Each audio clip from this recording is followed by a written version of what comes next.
Hi everyone.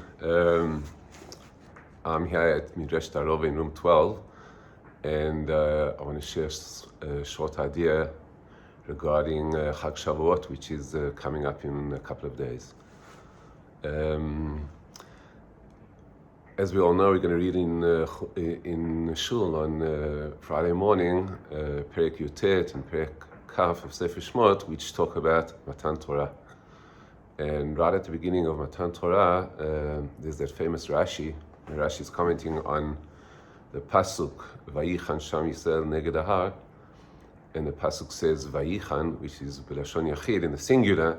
So Rashi says the famous line Ki ish echad belev echad, that unlike in all other places, they came b'machloket. It was machloket at this case. In this case, it was K'ish echad belev echad, as one person and one heart, which is obviously a lovely idea, which talks about the achdut of Am Yisrael.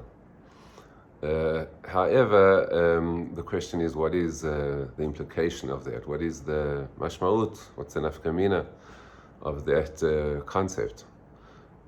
So actually, I think this is usually mentioned in the context of what makes us one person, one people, united people, is our Torah.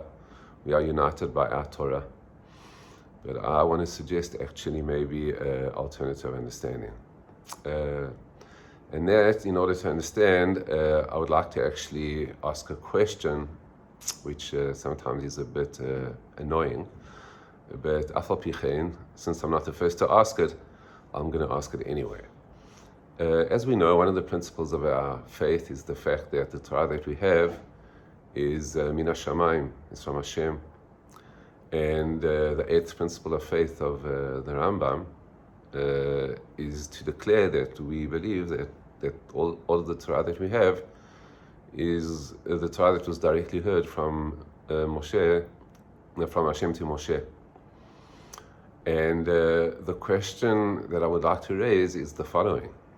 In other words, in the Torah itself, we know that we have Taryag Mitzvot, 613 Mitzvot. The Gemara in Masechet Makot says, where do we know that we have Taryag Mitzvot?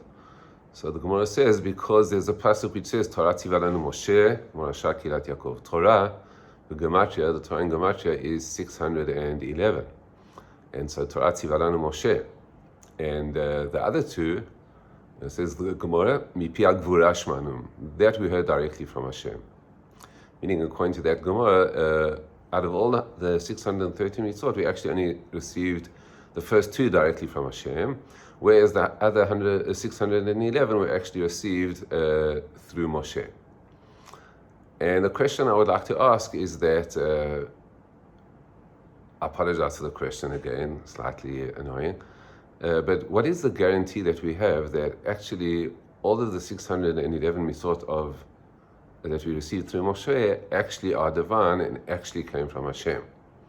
Obviously Moshe says that, says so in the Torah, but again, Hari Moshe wrote the Torah, and how do we know 100% that actually all of those mitzvot actually came from Hashem? What guarantee do we have that Moshe did not make some of these mitzvot up by himself? And again, that seems to be a really, really troublesome question to be asked by, Orthodox person who's basically devoted to that eighth belief of the Rambam. But I actually found that this question was also asked by the Meshech Chochmah. The Meshech Chochmah, in his introduction to Sefer Shmot, actually asked this question, and I'll just read maybe his opening words. He says, sorry, one second.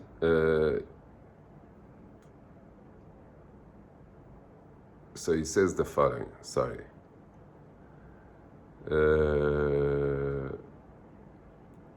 Okay. So he says, V'im ken, ech tziva Hashem shaminu le'olam b'Moshe, ha'hakol b'idei shamayim chutz mirat shamayim, ve'en ha'yediyah machrachat ha'bechira, v'shema yivchar Moshe achar ze chalila losif mida'ato. Literally, that's what the Meshech Chochmah asks. He says, Harei Chazal say, Hakol b'idei shamayim chutz mirat shamayim.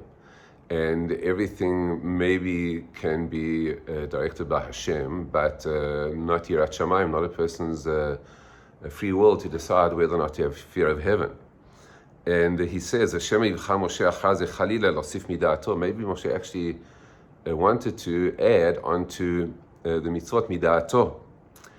And again, he also quotes other references over here of people, famous people that we know were big tzaddikim, but afal pichein, later in their lives, they yatzu lederech lo tova, they went off the derech. For example, it says in Pirkei Avot, al tamin b'atzmecha ad yomotcha. One cannot trust their righteousness until the day of their death. And the Mishnah talks about Yochanan Kohen Gadol, who was actually the Kohen Gadol for 80 years, and in the end he became a tzduki. So the question is, what is the assurance that we have that all the Torah that we have of Moshe actually comes from Hashem? So that's the question. I want to actually suggest that, and I apologize, this might seem inappropriate, but I want to suggest that, and again, I'd love to hear if anybody else has an answer to this question. Oh, sorry, before I say my answer, I just want to mention the Meshech Chochmah's answer. Okay, so I'll say what the Meshech Chochmah says. The Meshech Chochmah says, I'll read his words, he says, Ve'al korchin she'Hashem yitbarach shalal mimeno habchira legamre v'nish'ar muchrach k'malachim. Meaning the Meshech Chochmah says, we are forced to say, Al korchin, we are forced to say that necessarily Hashem denied Moshe free choice from this moment onwards, ever since Matan Torah. In other words, since Moshe raised himself to such a high level, like Kamalachim, like the Meshech Chochmah says, so basically he had no Yetzer Hara, he had no inclination to go against the Ratzon of Hashem, and therefore he's basically like a Malach, and he actually had no free choice whatsoever, and therefore whatever he told us must have been directly from Hashem. That's the Meshech Chochmah's answer. And I remember reading this answer for the first time, and the first thing that came to mind was, how do you know? Meaning, how do we know such a thing? I mean, the whole question was, Hakol b'yedei shamayim chutz miyirat shamayim. That's the premise of the question, that a person has ultimate free choice. And a person, again, especially from the examples that, some people, even big tzaddikim, went off the derech. So even if Moshe Rabbeinu raised to such a high level that Matan Torah, well, what's the guarantee that it remained that way always? So it sounds like, according to Meshech Chochmah, that the question is so difficult that we have to assume that is the reality, that Moshe's free choice was denied. But again, my question is, where do we have the security and the assurance that is actually true? So I actually want to suggest a different answer, which at first glance might seem slightly disappointing, but I think the implications are actually quite deep. And that is, the answer to the question is, how do we know? It seems to me that we can't know. We actually cannot know. Meaning, when Moshe says something in the name of Hashem, and he says, Vaydaber Hashem Moshe Lemor, which Moshe wrote down in the Torah, we have no absolute guarantee that is actually true. However, we have to understand something very basic about the nature of Matan Torah. The nature of Matan Torah, again, if we had time, we'd actually like to reflect this in the actual psukim, but Matan Torah, which starts with Perek Kaf of Sefer Breshit, Aseret HaDibrot, the Ten Commandments, is preceded by Perek Yutet, which is preparation for Matan Torah. What's interesting in this preparation for Matan Torah is that it doesn't start simply by Hashem saying to Moshe, go to the Jewish people and tell them, Anochi Hashem Elokecha, asher hotzitecha me'eretz Mitzrayim, and start giving them all the mitzvot. It's actually preceded not only by preparation of the 3 days and so on and so forth, but the initial stage of Matan Torah is actually Hashem telling Moshe to go to the Jewish people and offer them a covenant. Say to them, Atem tiyu li mamlechet kohanim v'goy kadosh, you will be for me a holy nation, a nation of priests, if you keep my covenant. And go to the Jewish people and offer them this covenant, which is something slightly different to anything we've seen so far. meaning, again, maybe in Mitzrayim, when Moshe goes to Bnei Israel and offers them redemption, he also presents himself and asks for their consent. But maybe I'll be able to touch on that in a moment. But before Matan Torah is not just given as the word of God, and this is what I'm telling you to do, and therefore do it. Before Matan Torah, Bnei Israel are offered a covenant which they have to accept. And as we all know, they do respond to that offer, and they say, Kol asher diber Hashem na'aseh. Whatever Hashem says, we will do. And the point being is that without that acceptance of Am Yisrael, without the free will and the acceptance of Am Yisrael to accept upon themselves the covenant, Hashem doesn't give the covenant to the Jewish people without that prior acceptance. Hashem doesn't force himself upon the Jewish people, even though the Gemara says Kafayim Har Kigit, which is maybe for some other time to discuss, but the basic concept of the covenant, of the giving of the Torah, is basically a prerequisite for that covenant is the acceptance of the Jewish people of that covenant, which is indeed what they say, Kol asher diber Hashem na'aseh. What's interesting is that after Aseret HaDibrot, as we all know, Bnei Yisrael respond with fear to the whole episode of Matan Torah. And then they actually approach Moshe and they say to Moshe, the people approach Moshe, they say to Moshe, Daber imanu ata v'nishma va'al yidaber imanu Elokim b'pei namut. What Bnei Yisrael say to Moshe after Aseret HaDibrot is, Moshe, you speak to us and you tell us the word of Hashem, because if we hear directly the word of Hashem, lest we will die. And at that moment, Bnei Yisrael basically put their full trust in Moshe, that whatever Moshe will tell them in the name of Hashem, that is what they are obligating themselves to do. And those words are, I would say in modern terminology, is the historic democratic decision of the whole of the Jewish people as one united body, Keish echad belev echad, that obligated themselves to the Torah of Moshe, to Torah Moshe, which he would give to them in the name of Hashem. And again, there's no guarantee. We can't ever guarantee that b'diuk do we know if that's from Hashem. But that's the obligation of the Jewish people to Moshe at that historic moment. And actually I found support for this idea, very strong support for this idea, in the writings of Rav Kook. Rav Kook talks about this in many places. It's actually quite a long idea, but I just want to bring one section, one piece where Rav Kook talks about this, and that is in one of his writings. He talks about the 4 reasons why there is heresy in our days, why people tend to turn their backs on Judaism. I won't go through all four of them, but I do want to mention the 4th one. And the 4th one he says is Mikoach bakarat kitvei hakodesh shenechlash al yedei zeh yesod Torah min hashamayim. He says one of the reasons, maybe in his time more than our time, for people turning against Torah and Judaism is based on Bible criticism.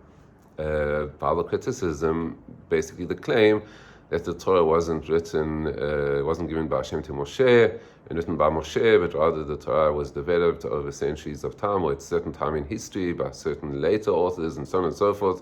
We all know the basic concept of Bible criticism, and Rav Kook says that's one of the 4 major reasons why people doubt the authenticity of Torah, and certainly Torah min hashamayim.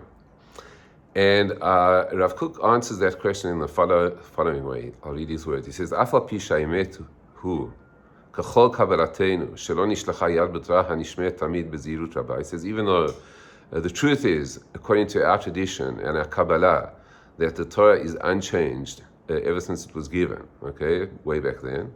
Mikol makom, he says, however, אפילו לדעה נפסדה שנכתבו איזה פרשיות בזמן מאוחר או שנפלו חלילה איזה טעויות סופרים. He says, even according to the opinion that claim that certain parts were added later or there were certain mistakes that happened over time, then he says, אין זה נוגע כלל לכלל התורה וקיומה. He says that's irrelevant to the rule of the Torah and its fulfillment. And then he says, Ki klalut kiyum haTorah talui bekabalat haOmah. He says, because in truth, the general principle of the keeping of the Torah is actually dependent on Kabbalat haOmah, the acceptance of the Jewish people. And he says, "V'alma kibla u'mekabelet alea be'ahava." The nation received and still receives with love the Torah. "V'alma samet Torah mitzvotea kamo shehem nimtzaim etzlenu le'od brit emunata be'elokim." And that's basically become our od brit, our sign of the covenant in Hashem and His Torah. And Rav Kook actually repeats this in many other contexts about mitzvot midrabanan, what obligates us to follow mitzvot midrabanan. Famous machloket between Rambam and Ramban. Rav Kook says that the fundamental basis of our obligation to keep mitzvot midrabanan is also Kabbalat HaUmah, the acceptance of the Jewish people as a whole, to go according to Chazal. And I want to go back to what I mentioned at the beginning. What's this idea that Rashi points out, Ki ish echad b'lev echad? So contrary to what people, I think, often suggest, that what unites us as a people is our Torah, I think actually it might have to be looked at in the opposite direction. What makes our Torah so binding and so obligatory is actually the fact that we accepted that Torah ki ish echad b'lev echad. That it's the acceptance of the Jewish people as a whole to be committed to that Torah. And this might have interesting implications as to how to approach, I'll say the Hebrew phrase, lerapeh et shever ami, in order to heal the shever, the crisis that is going on in the Jewish people. So, as we all know, the reality of the Jewish people, especially in the land of Israel, is so divided and fractured, with all different people and all different ideologies and so on and so forth. And so we try to get everybody together, like, because let's get everybody behind Torah. Let maybe the Torah unite them. And I think what might actually has to happen is actually we first have to try unite ourselves together, okay, as one nation, based on some fundamental concepts that the whole of the Jewish people can agree upon, and from that stage proceed to the next stage. Meaning, even at Matan Torah, when Hashem wants to give Am Yisrael Torah, He says to them, the purpose of the Matan Torah is Mamlechet Kohanim v'Goy Kadosh. Do you want to be a Mamlechet Kohanim v'Goy Kadosh? And that's a very maybe ambiguous, vague concept, no obligations, nothing specific, but there's an underlying ideal, to be a Mamlechet Kohanim v'Goy Kadosh. And if Am Yisrael want to be a Mamlechet Kohanim v'Goy Kadosh, so then we can proceed to understand what is the program to become a Mamlechet Kohanim v'Goy Kadosh. Because without that unity, without that common agreement of a certain common cause, it's very difficult to actually proceed at all when there's no common agreement. And that's, I think, the very important, one of the very important lessons, and maybe the things we should be thinking about on this Chag Shavuot. I wish you all Chag Sameach.